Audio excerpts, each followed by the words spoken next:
G'day and welcome to Divine Stream Radio Podcast. I'm Graeme Blaiklock and today we have a very special episode lined up for you. We're diving deep into the timeless story of the Book of Job. Today, Chrissy Mack from Radio Northern Beaches sits down with two incredible talents, producer Jason Blaiklock and composer Anthony MacDermott. They'll be sharing their insights into how local producers and a brilliant cast have brought this classic tale to life. We'll explore the adaptation process, the creation of a stunning musical score, and the creative journey behind this world-class interpretation. The Book of Job is a profound narrative that explores themes of suffering, faith, and resilience. It reminds us of the strength found in perseverance and the enduring question of why bad things happen to good people. Our guests today will shed light on how these universal lessons have been woven into a distinctly Australian telling. Don't miss the premiere of this extraordinary adaptation at Collaroy United Cinema on the 20th of May at 6 p.m. It's an event that promises to be both thought-provoking and moving. Stay tuned as we delve into the making of this remarkable production. Let's get started. So listeners, today we have Jason Blaiklock and Anthony MacDermott from the film 18, The Book of Job. Welcome, fellas. Welcome, thank you. Thank you for having us. Yes. Now, I'm quite excited because I didn't know much about this film. I'm a Christian myself, but you don't need to be a Christian to watch this film and find out about the message in it. So first up, what I'd like to do is ask you about how the film came about, how you decided to make it, who you made it with, who got involved, and we'll go from there. Scissors, paper, rock to see who goes first. I think Jason needs to talk on this one because he is the ultimate producer, and that's definitely his bag. So over to you on that one, Jason. And I thank you very much for giving me that compliment, Anthony, but you will say better things than me, so... We can't make this a mutual appreciation society. Okay. Well, you already have, guys. Right, but hey, okay. what say we just sort of interact with each other and we get to the plot. But Okay. so who came up with the idea? Okay, so I had one of the most unusual moments of my life. I was actually sitting in my bedroom, staring at the blank white wall after having read the Book of Job, and noticed that it read like a film script, which it does. You've got each character at the heading, and then you've got in one point very clearly stating Eliphaz now shouting. I thought, that just sounds like it's been written as a film script. And I was dreaming, staring at the wall, daydreaming, thinking, wouldn't this make an amazing movie? And I kid you not, I felt the heavens opened, or it wasn't that dramatic, but I definitely felt an impression of the sense of, you must do this. And Wow. It was such a strong impression, it compelled me to literally go out and do it. I literally felt like I'd been given a mission.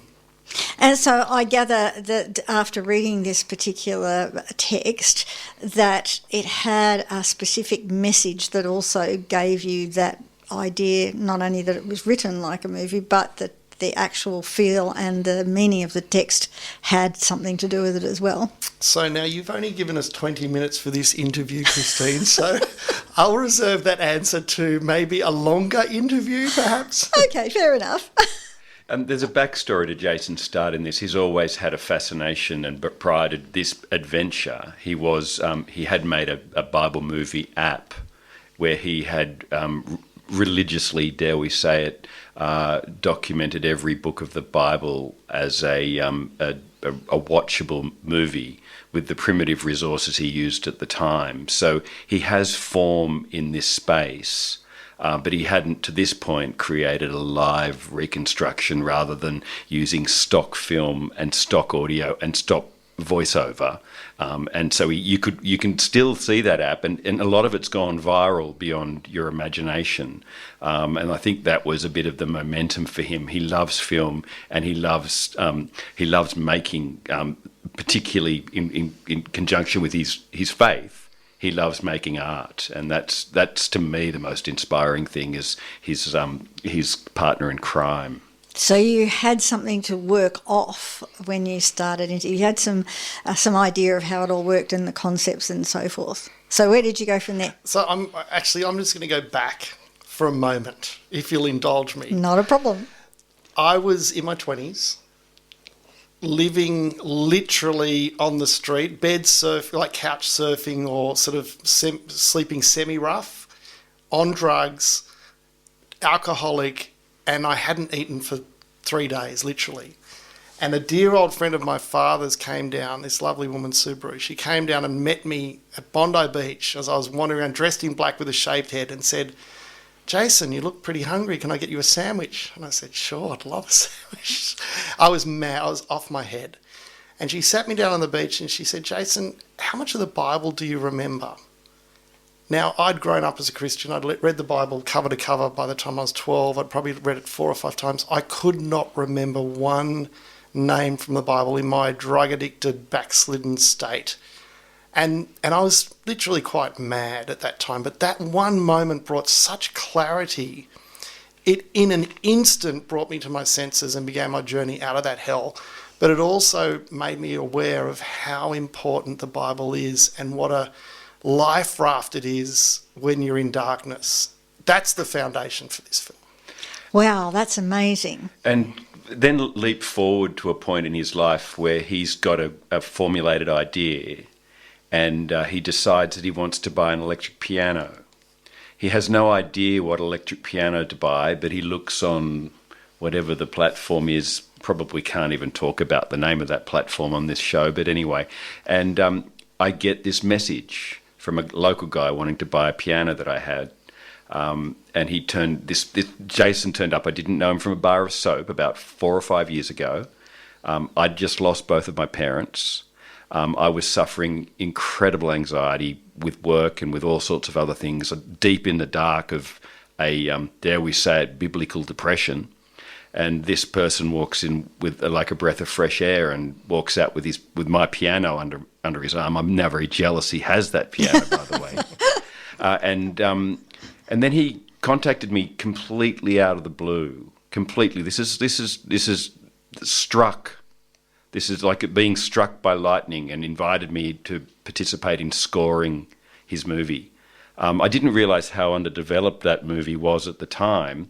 But I'm pleased that it wasn't that developed, and he gave me full, unconditional editorial control over the music, which was something that I just didn't believe I was ever going to get.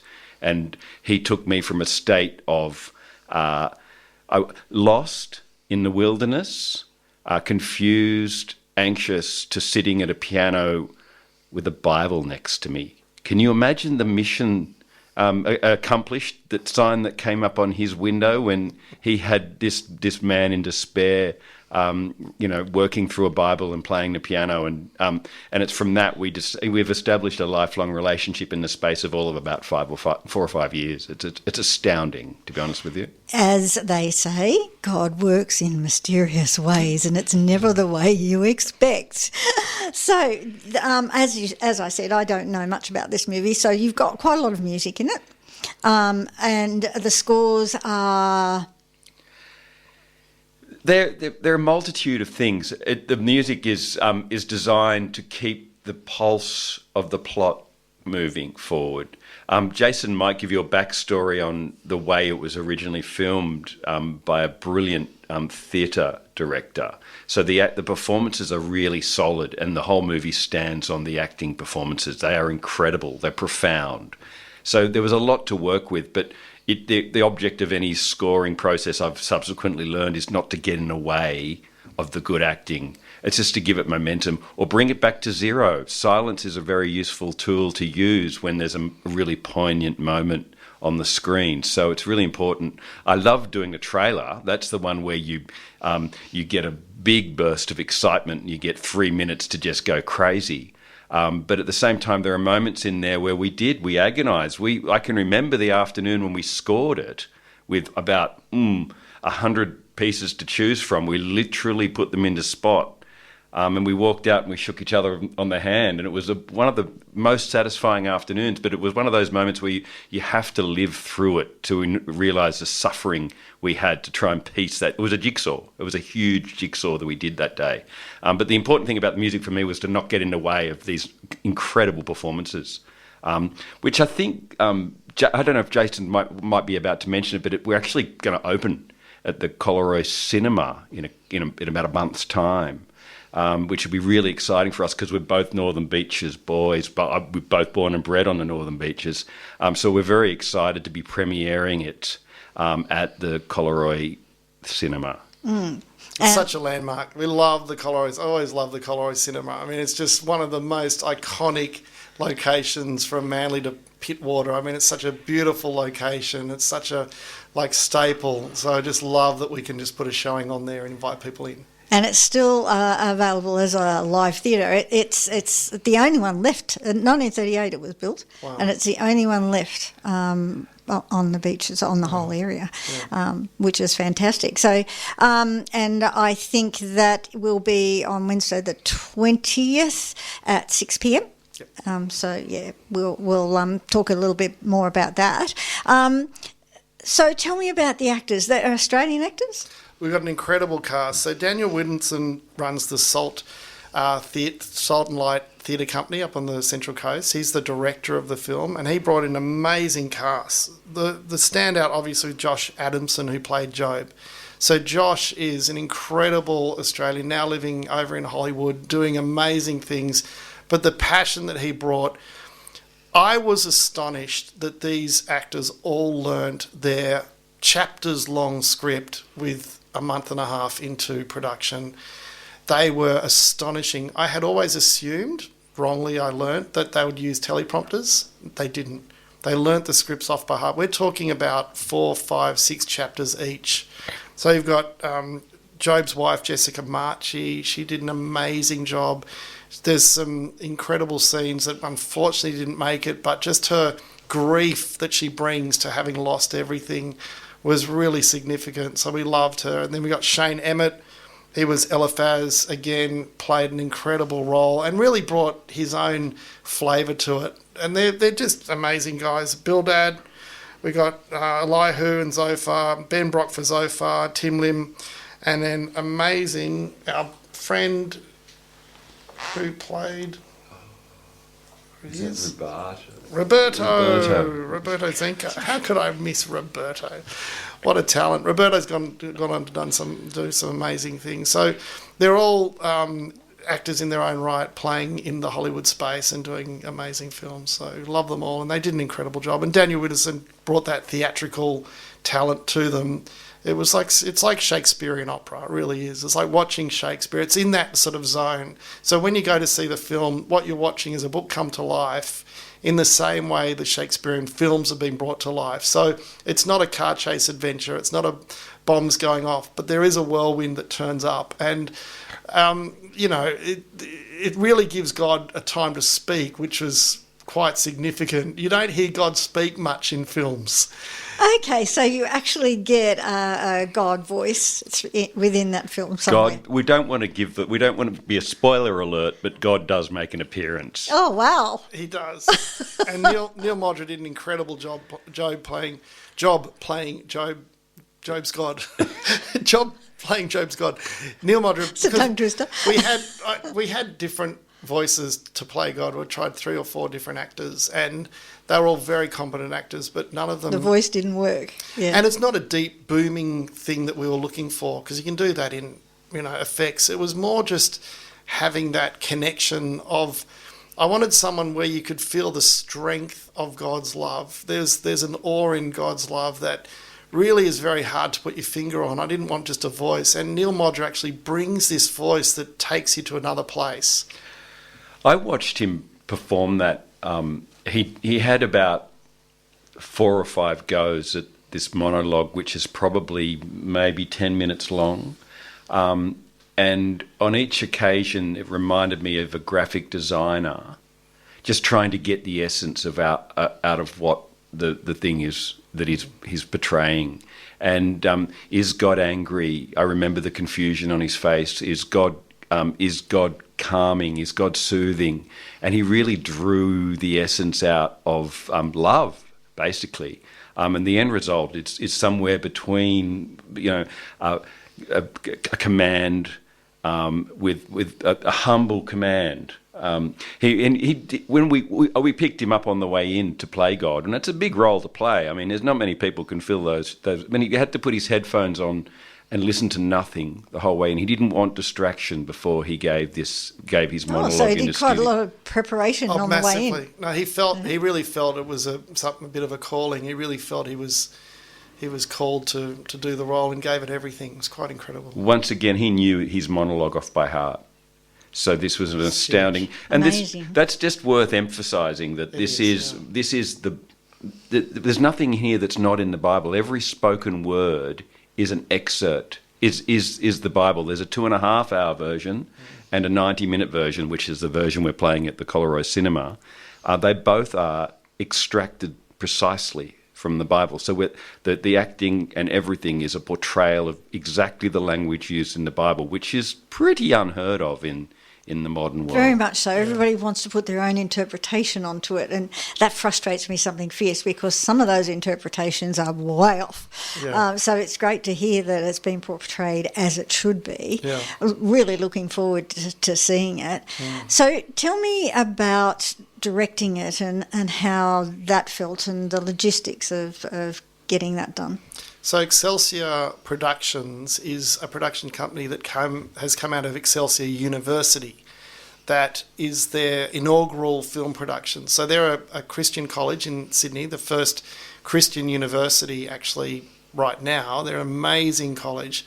They gave their premises as a studio and all of their students as volunteers and interns and paid staff, and it was an incredible mix of students and professionals and alumni, and everyone got together and created this incredible wall-to-wall four-stage site, which was basically a green screen. And then I think it was about 4 tons of sand were brought into this big hall, and then a big, bushy area was created, and the whole set was created as a green screen, and the film was shot in that location. So it was shot with wall-to-wall green screens, and quite an incredible undertaking. And that was I think it was a 7-day shoot, and we got it all done. Well, that was great of them to make themselves available and their premises and get all that done just for your film. Well, they funded the film, so well, they had a vested interest in making sure it was easy to keep an eye on it. But I walked around the set and I was blown away. You had people with headsets and screens and clipboards and people doing what they had to do. There was a million of ants doing from makeup. Because Job, particularly when things turn a little sour for poor old Job, the makeup artists went to town, and that was Jason will probably say, but if it took less than 2 hours to put that makeup on, I'd be surprised. And these are multitude of warts and oozing, pussing blood and that kind of thing. Well, the kids are going to love that. I love it. But there was such a well-oiled machine, and of course, Jason, I've never seen him in a suit since. He walked around like a lawyer. Okay, so it was kind of funny because on day one, I thought you could look. Let's be honest, I've never done this before. I'm a complete rookie, so I thought I could just rock up and say good day and then leave. And I had a very good mentor say, mate, you're about to work harder than you've ever worked in your life on day one. By day two, I knew exactly what he was talking about. I think it turned into 60, 70-hour weeks, and it was crazy. And what an experience. But, very thankful for the journey. So would it be fair to say that experience, that particular university, those students would never have experienced had you not done that there? Absolutely. This was such a gift to all of the students, all of the alumni that were able to take part. even the actors, to go into a feature film. We just don't make that many of them here in Sydney at this level. Yes, there are the big ticket productions, but at that student level, there's not a lot of feature films that actually get made, and especially in the Christian space, there you can count them on one hand. How many have been made in the last 10 years is very, very rare. So it was a real treat. Very valuable experience Absolutely, for them. yeah. That's wonderful. Okay, so we're heading into the 20th of May, 2026 at 6 p.m. at Collaroy, and you are going to be there. So who else is going to be there that the listeners and the people that are attending can come and meet and ask you about the film afterwards? And yeah, well, Steven Spielberg hasn't responded yet, Damn. so sorry about that. But look, we're looking like the cast and crew, as many of the cast and crew that have put their hand up to come along. So we'll get to see some of the cinematographers, the cameramen, the director, Daniel Widdowson will be there, and some of the actors will make a showing if they're not in Hollywood doing bigger and brighter things. So a lot of the cast and crew. And I know that God doesn't pay for his own ticket, but there's a pretty good chance that God will be in the house at the same time. oh, well, there you go. And there's a double meaning on that one. So, but no, that's great. So the people of the Northern Beaches and anyone outside the Northern Beaches that wants to come in and see this film on the big screen, first time on the big screen, first time ever anywhere, can come in and actually meet these people. Yeah, absolutely. Yep, we'll do some nice little giveaways. We've got some great little giveaways for the night as well, so it'll be a lot of fun and quite a unique experience. So I also hear that you've got a photo wall happening. We do, yes. So tell us about the photo wall.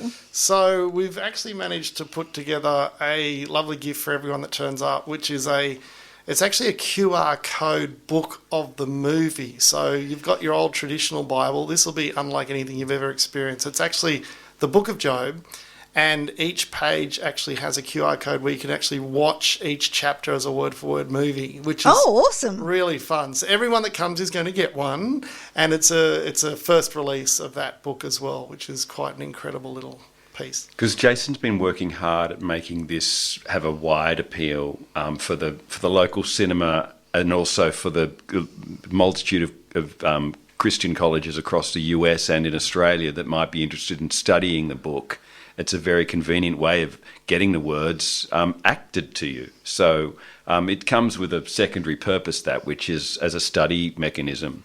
And I should mention too that the Book of Job is a very confronting book. It's good. People should be aware that it's got a lot to get through. Life really does suck sometimes. And Job really suffered as a consequence of that. And it's that which is so uplifting about the book. And it's hard to believe it was written, Jason, when would it have been written? I reckon it's actually arguably the first story ever put down in the historical record. So, the history states that Job is literally the first book that humanity ever experienced, which is quite profound. Yeah. And it asks questions about, why do young children die? Why do we have to face that? We have Job, with his fist to the sky, asking, why has this come to me? Why are we suffering here? Why can't life be heaven?